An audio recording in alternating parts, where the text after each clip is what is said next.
بسم اللہ الرحمن الرحیم۔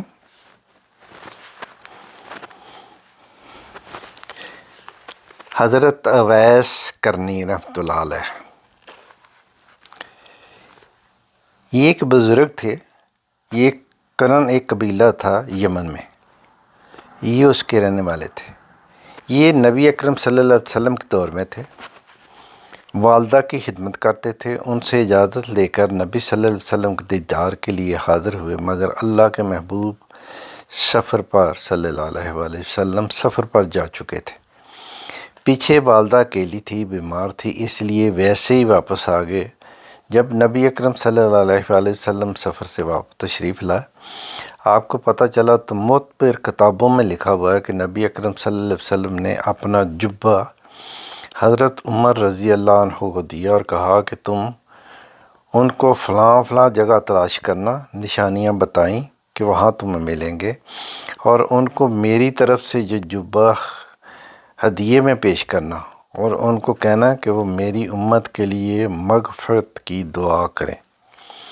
چنانچہ کچھ عرصہ کے بعد نبی اکرم صلی اللہ علیہ وسلم کا وصال ہو گیا، تو بعد میں حضرت عمر رضی اللہ عنہ اور حضرت علی رضی اللہ عنہ، یہ دونوں حضرات ان کی تلاش میں گئے، ان کو ایک جگہ پا لیا، ان کو جبہ بھی دیا، ان کو بتایا کہ بھی صحیح کتاب میں لکھا ہے کہ بس تھوڑی سی گفتگو آپس میں ہوئی۔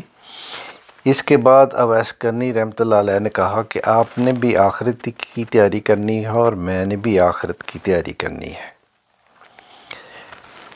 تو اچھا پھر روز محشر ملیں گے، ان کو رخصت کر دیا۔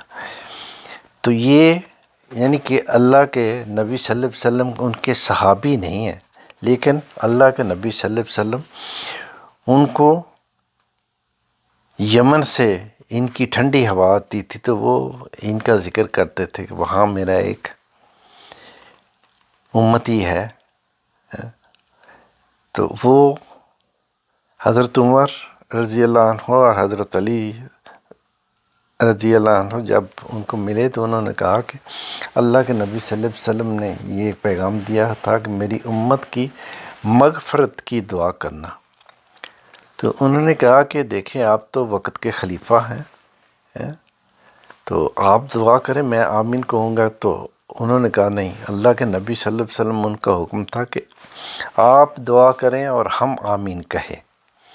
تو پھر انہوں نے امت کے لیے، اور پھر حضرت عمر اور حضرت علی رضی اللہ عنہ انہوں نے کہا کہ ہمارے لیے بھی دعا کریں۔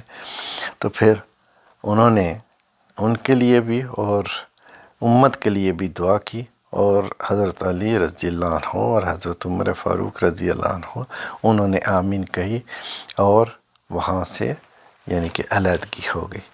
تو یہ ایک اللہ کے بزرگ ہیں جو کہ ان کو جو سب کچھ ملا ہے وہ ماں کی، والدہ کی خدمت ہے۔ یعنی کہ دیکھیں یمن سے مدینہ گئے، لیکن کیونکہ ماں پیچھے بیمار تھی تو وہاں گئے، تو جب پتہ چلا کہ اللہ کے نبی صلی اللہ علیہ وسلم سفر پہ گئے ہوئے ہیں تو انتظار نہیں کیا، کیونکہ ماں بیمار تھی، اس لیے فوراً وہاں سے پھر واپس۔ تو وہ وقت نہ بسوں کے تھے نہ جہازوں کے تھے، پیدل ہی یعنی کہ آنا جانا تھا۔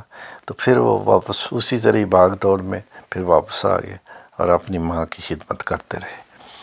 تو جن لوگوں کو اپنے والدین کا ڈر ہے، کیونکہ اللہ کے نبی صلی اللہ علیہ وسلم ان کی حدیث ہے نا کہ جنت ماں کے قدموں میں ہے، اور جنت کا دروازہ باپ کے، تو باپ دروازہ ہے اور ماں جو ہے وہ جنت اس کے قدموں میں ہے۔